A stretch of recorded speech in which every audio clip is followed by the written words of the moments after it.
मी नव्हती आली. खरं सांग ना. अगं दिवाळीला होती का मी इथे? नाही नव्हती ना. तुला ती बी आठवण नाही का? नाही मला नाही राहता आता बियाशी वय चालू आहे. कोण आहे? हा? मी कोण आहे? तू तनु आई मानसी तावशे. माझी आठवण येते का? सगळ्यांची येते. मला काय काम आहे, आठवण काढत बसते ना. मग आणखी स्वतः म्हणते नको बी आठवण काढू, तिकडे त्यांना उचकी लागेल जेव्हा जेवायला बसले असते. नाही, शाळेची येते का तुझ्या? हां शाळेची आठवण येते? शाळेची ती जास्त येते. कोणत्या शाळेवरची जास्त येते? मुलींची शाळा पण चांगली होती माझी. मग नंतर खिरमाण्याला गेली, तिथं तुझे बापू मुख्याध्यापक होते. ती पण शाळा चांगली होती. अंबासन शाळा पण चांगली होती. मी कुठलं गाव फिरले ग.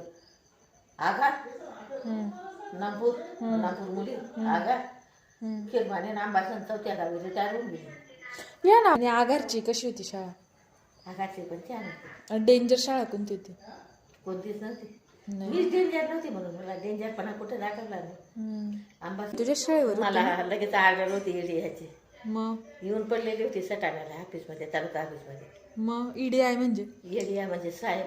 साहेब म्हणजे पुढचा पुढचं मुख्याध्यापकच्या वरचा? म्हणजे मुख्याध्यापक नाही, मुख्याध्यापकाचे होते साहेब. एरिया केंद्र प्रमुख.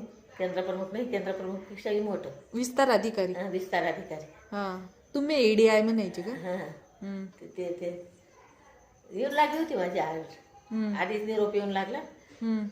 2-4 दिवसापासून आधीच सावंतबाईंना एरियाची ऑर्डर आहे, सावंतबाईंना सगळ्या तालुकाभर होऊन गेली एरियाची ऑर्डर.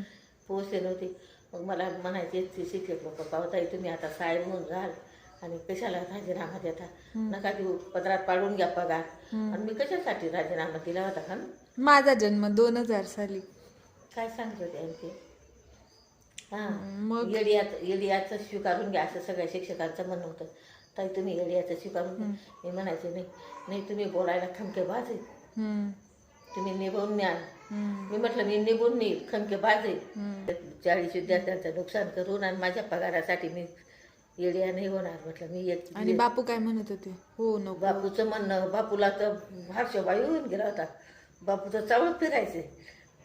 ऑर्डर यायच्या आधीच आमना बैली आम्ही बाई आता एडिया होणार, आम्ही बाई आता एडिया होणार. बापू रिटायर होऊन गेले होते का तोपर्यंत? रिटायर झाले ते. मग तुम्ही बापूला तुझं आनंद वाटेल विनी एडिया व्हावा अशी तुम्ही बापूली 100% नाही 101% इच्छा होती.